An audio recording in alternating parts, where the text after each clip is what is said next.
फातिमा की रानी माँ, प्रभु यीशु की माँ, आसरा तू ही है माँ।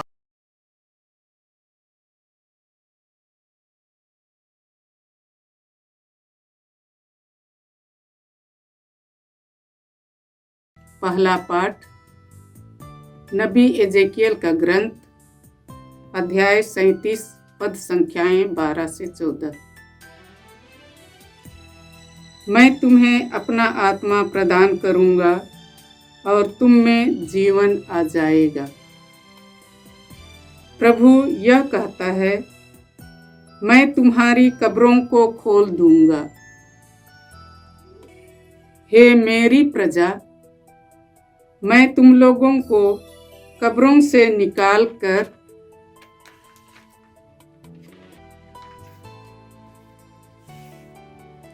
इस्राएल की धरती पर वापस ले जाऊंगा।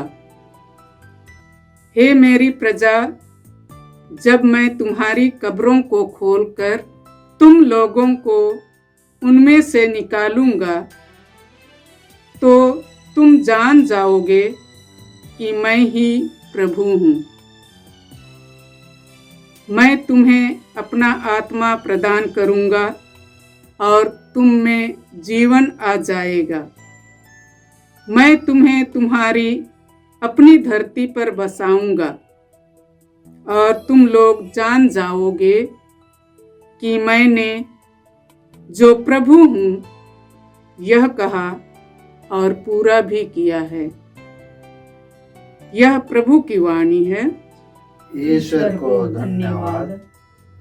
भजन अनुवाक्य। दया सागर प्रभु उदारता पूर्वक मुक्ति प्रदान करता है। दया सागर प्रभु उदारता पूर्वक मुक्ति प्रदान करता है। हे प्रभु, मैं गहरे गर्त में से तेरी दुहाई देता हूँ।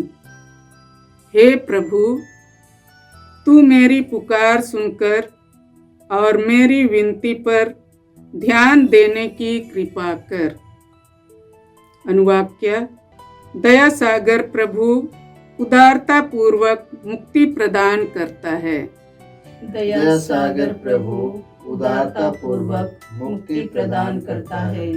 हे प्रभु, यदि तू हमारे अपराधों को याद रखेगा तो कौन टिक सकेगा। तुझसे पाप की क्षमा मिलती ही है, इसलिए लोग तुझ पर श्रद्धा रखते हैं। अनुवाक्य। दया सागर प्रभु उदारता पूर्वक मुक्ति प्रदान करता है। दया सागर प्रभु उदारता पूर्वक मुक्ति प्रदान करता है। प्रभु ही मेरा आश्रय है। मेरी आत्मा उसकी प्रतिज्ञा पर भरोसा रखती है। भोर की प्रतीक्षा करने वाले पहरेदारों से भी अधिक मेरी आत्मा प्रभु की राह देखती है। भोर की प्रतीक्षा करने वाले पहरेदारों से भी अधिक इस्राएल प्रभु की राह देखता रहे। अनुवाक्य। दया सागर प्रभु उदारता पूर्वक मुक्ति प्रदान करता है। दया सागर प्रभु उदारता पूर्वक मुक्ति प्रदान करता है। क्योंकि दया सागर प्रभु उदारता पूर्वक मुक्ति प्रदान करता है, वह इस्राएल को सब अपराधों से मुक्त करेगा। अनुवाक्य। दया सागर प्रभु उदारता पूर्वक मुक्ति प्रदान करता है। दया सागर प्रभु उदारता पूर्वक मुक्ति प्रदान करता है। दूसरा पाठ रोमियों के नाम संत पौलुस का पत्र, अध्याय 8, पद संख्याएं 8 से 11 तक। जिसने यीशु को मृतकों में से जिलाया है, उसका आत्मा आप लोगों में निवास करता है। जो लोग शरीर की वासनाओं से संचालित हैं, उन पर ईश्वर प्रसन्न नहीं होता। यदि ईश्वर का आत्मा सचमुच आप लोगों में निवास करता है तो आप शरीर की वासनाओं से नहीं बल्कि आत्मा से संचालित हैं। जिस मनुष्य में मसीह का आत्मा निवास नहीं करता वह मसीह का नहीं। यदि मसीह आप में निवास करते हैं तो पाप के फलस्वरूप शरीर भले ही मर जाए किंतु पाप मुक्ति के फलस्वरूप आत्मा को जीवन प्राप्त है। जिसने यीशु को मृतकों में से जिलाया, यदि उसका आत्मा आप लोगों में निवास करता है तो जिसने यीशु मसीह को मृतकों में से जिलाया है वह अपनी आत्मा द्वारा जो आप में निवास करता है आपके नश्वर शरीरों को भी जीवन प्रदान करेगा। प्रभु की वाणी। ईश्वर को धन्यवाद। जय घोष। प्रभु कहते हैं, पुनरुत्थान और जीवन मैं हूँ। जो मुझ में विश्वास करता है वह कभी नहीं मरेगा। प्रभु आप लोगों के साथ हो और आपकी आत्मा के साथ। संत योहन के अनुसार पवित्र सुसमाचार। हे प्रभु तेरी महिमा हो। अध्याय 11 और संख्याएं 1 से 45 तक। मर्था और मरियम ने यीशु को कहला भेजा, प्रभु देखिए, जिसे आप प्यार करते हैं वह बीमार है। यीशु ने यह सुनकर कहा, यह बीमारी मृत्यु के लिए नहीं बल्कि ईश्वर की महिमा के लिए आई है। इसके द्वारा ईश्वर का पुत्र महिमान्वित हो जाएगा। यीशु मर्था को, उसकी बहन मरियम और लाजरस को प्यार करते थे। यह सुनकर कि लाजरस बीमार है, वह जहाँ थे वहाँ 2 दिन और रह गए। किंतु इसके बाद उन्होंने अपने शिष्यों से कहा, आओ हम फिर यहूदिया चले। वहाँ पहुँचने पर यीशु को पता चला कि लाजरस 4 दिनों से कब्र में है। बेथानिया यरूशलेम से 2 मील से भी कम दूर था। मरियम घर में ही बैठी रही। मर्था ने यीशु से कहा, प्रभु यदि आप यहाँ होते तो मेरा भाई नहीं मरता। और मैं जानती हूँ कि अब भी आप ईश्वर से जो कुछ मांगेंगे ईश्वर आपको वही प्रदान करेगा। यीशु ने उससे कहा, तुम्हारा भाई जी उठेगा। मर्था ने उत्तर दिया, मैं जानती हूँ कि वह अंतिम दिन के पुनरुत्थान में जी उठेगा। यीशु ने कहा, पुनरुत्थान और जीवन मैं हूँ। जो मुझ में विश्वास करता है वह मरने पर भी जीवित रहेगा, और जो कोई मुझ में विश्वास करते हुए जीता है वह कभी नहीं मरेगा। क्या तुम इस बात पर विश्वास करती हो? उसने उत्तर दिया, हाँ प्रभु, मैं दृढ़ विश्वास करती हूँ कि आप वह मसीह ईश्वर के पुत्र हैं जो संसार में आने वाले थे। वह यह कहकर चली गई और अपनी बहन मरियम को बुलाकर उसने चुपके से उससे कहा, गुरुवर आ गए हैं, तुमको बुलाते हैं। वह यह सुनते ही उठ खड़ी हुई और यीशु से मिलने गई। यीशु अब तक गांव में नहीं पहुंचे थे। वह उसी स्थान पर थे जहां मर्था उनसे मिली थी।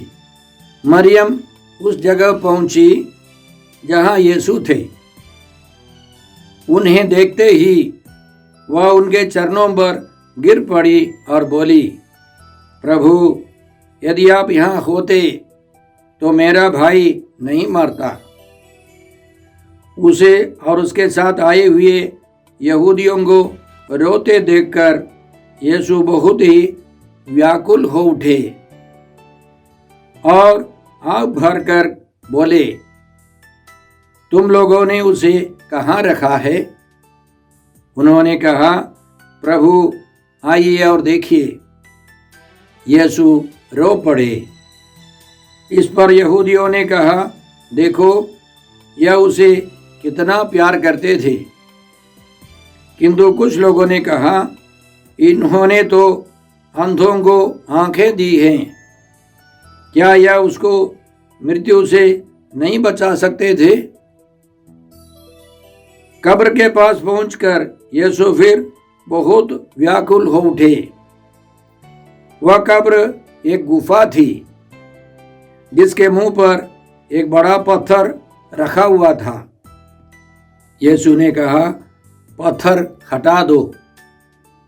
मृतक की बहन मर्था ने उनसे कहा, प्रभु, अब तो दुर्गंध आती होगी, आज चौथा दिन है। यीशु ने उसे उत्तर दिया, क्या मैंने तुमसे नहीं कहा कि यदि तुम विश्वास करोगी तो ईश्वर की महिमा देखोगी? इस पर लोगों ने पत्थर हटा दिया। यीशु ने आंखें ऊपर उठाकर कहा, हे पिता, मैं तुझे धन्यवाद देता हूँ, तूने मेरी सुन ली है। मैं तो जानता ही था कि तू सदा मेरी सुनता है। मैंने आसपास खड़े लोगों के कारण ही ऐसा कहा, जिससे वे विश्वास करें कि तूने मुझे भेजा है। इतना कहने के बाद यीशु ने ऊंचे स्वर से पुकारा, लाजरूस, बाहर निकल आओ। मृतक बाहर निकला। उसके हाथ और पैर पट्टियों से बंधे हुए थे और उसके मुंह पर अंगोछा लपेटा हुआ था। यीशु ने लोगों से कहा, इसके बंधन खोल दो और इसे चलने फिरने दो। जो यहूदी मरियम से मिलने आए थे और जिन्होंने यीशु का यह चमत्कार देखा, उनमें से बहुतों ने उन पर विश्वास किया। प्रभु का सुसमाचार। जय यीशु क्रिस्त में प्रिय भाई और बहनों, आज का पहला पाठ नबी यजकियल के ग्रंथ से है। अध्याय 37 और संख्याएं 12 से 14 तक हमने सुना। ईश्वर की वाणी है, मैं तुम्हारी कब्रों को खोल दूंगा। मेरी प्रजा, मैं तुम लोगों को कब्रों से निकालकर इस्राएल की धरती पर वापस ले जाऊंगा।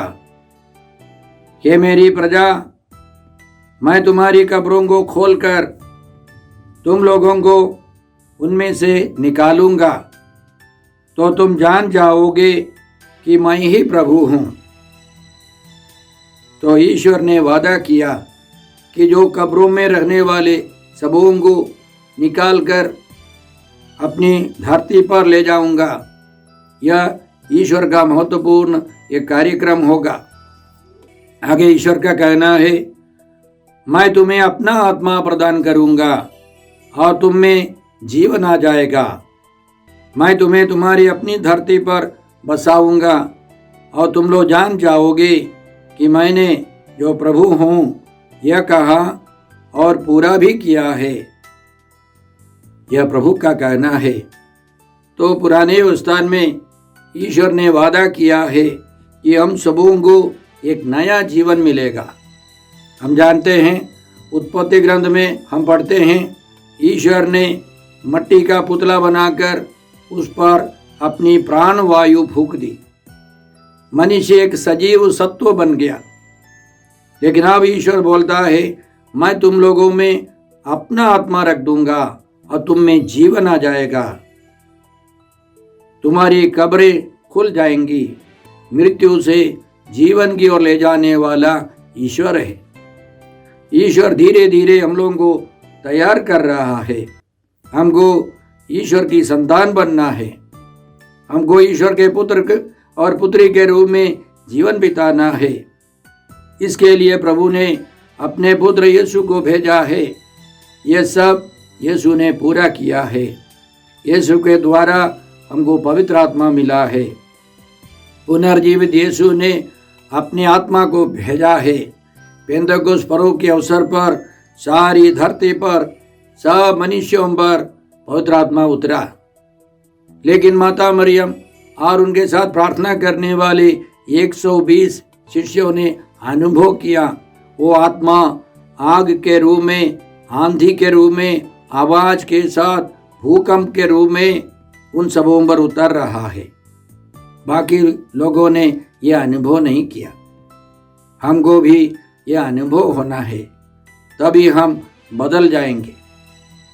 हमारे अंदर जो बुराइयां हैं वो सब कब्रों के समान है, या हम इस प्रकार कह सकते हैं हमारे बंधनों के कारण हम सब कब्रों में हैं और प्रभु यीशु आए हैं हम सबों को कब्रों से निकालकर ईश्वर के परिवार में ले जाए। इसलिए हम ईश्वर को धन्यवाद देते हैं इस योजना के लिए। और साथ साथ हम सबों को वचन सुनाना है, बाइबल पढ़कर, और दूसरों को भी उसे सुनाना है। इसी अध्याय की शुरुआत में हम पढ़ते हैं नबी एजेकियल ने बहुत सारी हड्डियों को, मनुष्य के कंगाल को देखा और उसने ईश्वर की वाणी सुनाई। धीरे धीरे उन हड्डियों में स्नायु, मांस चढ़ गया और अंतिम में उन हड्डियों में मांस भरने के बाद जीवन आ गया। वे सजीव बन गए, जीवित व्यक्ति बन गए। यह सब प्रतीकात्मक था। अब यीशु आकर उन्होंने सब कुछ पूरा किया है। यीशु ने एक नई मानव जाति का उद्घाटन किया है। हम ईश्वर की इच्छा के अनुसार, प्रभु यीशु के नियमों के अनुसार जीवन बिताए, ताकि हम ईश्वर की संतान का जीवन बिता सकते। आज का दूसरा पाठ रोमियों के नाम पत्र से है, अध्याय 8 पद संख्या 8 से 11 तक। इसमें संत पौलुस हमको समझाते हैं जो लोग शरीर की वासनाओं से संचालित हैं उन पर ईश्वर प्रसन्न नहीं होता। यदि ईश्वर का आत्मा सचमुच आप लोगों में निवास करता है तो आप शरीर की वासनाओं से नहीं बल्कि आत्मा से संचालित हैं। जिस मनुष्य में मसीह का आत्मा निवास नहीं करता वह मसीह का नहीं।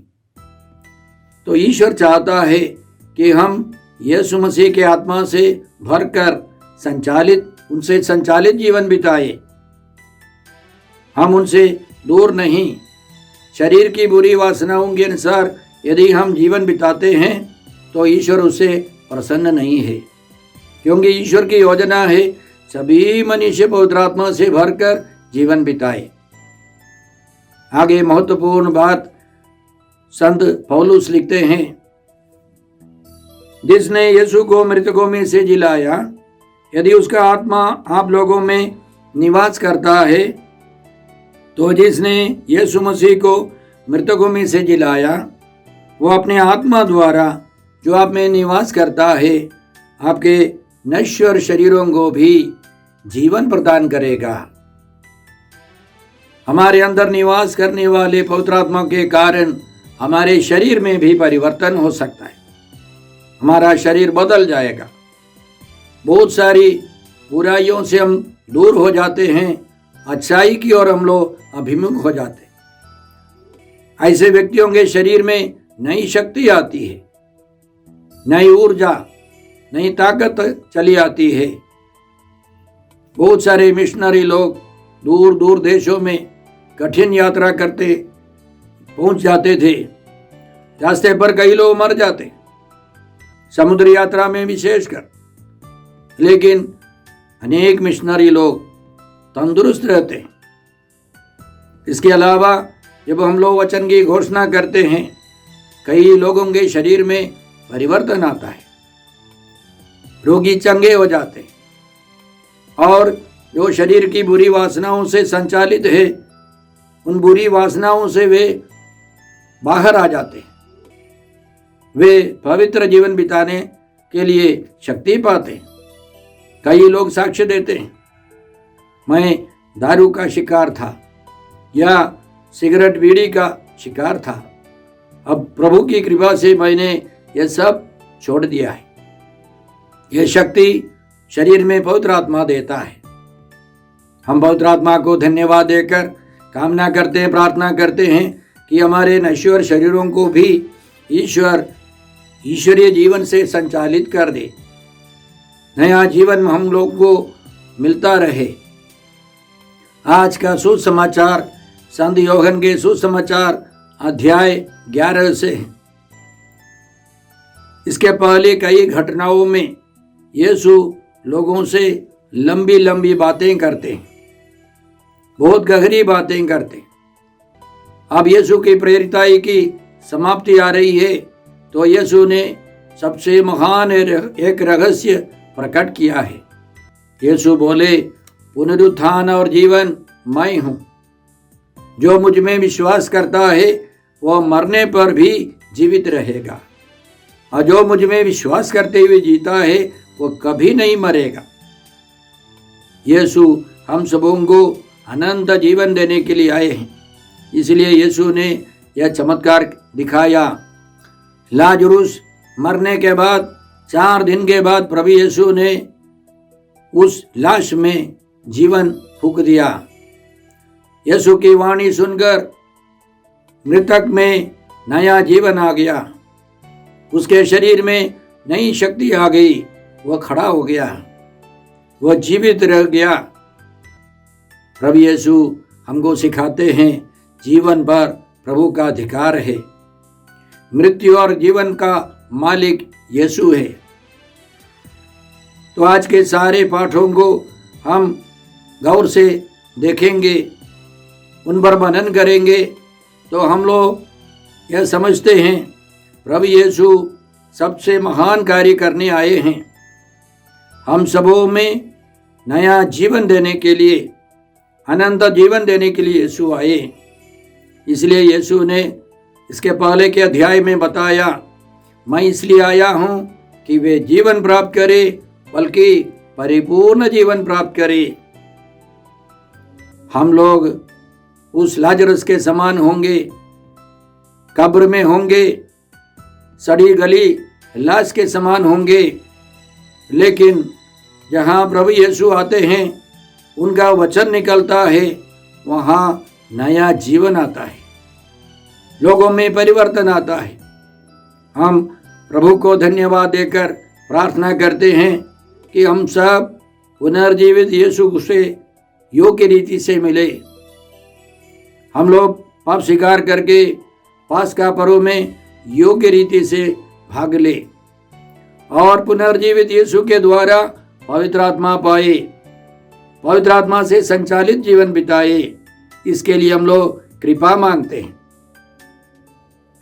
हे पिता ईश्वर, हे प्रभु यीशु, हे पवित्र आत्मा ईश्वर, आज के सारे पवित्र वचनों के लिए हम तुझे धन्यवाद देकर प्रार्थना करते हैं कि हम सब प्रभु यीशु के द्वारा पवित्र आत्मा की शक्ति से तेरी संतान का जीवन बिता सके। हम यह प्रार्थना करते हैं प्रभु क्रिस्त के द्वारा। हमारे प्रभु यीशु क्रिस्त की कृपा, ईश्वर का प्रेम और पवित्र आत्मा का साहचर्य आप सबों को प्राप्त हो। आमीन।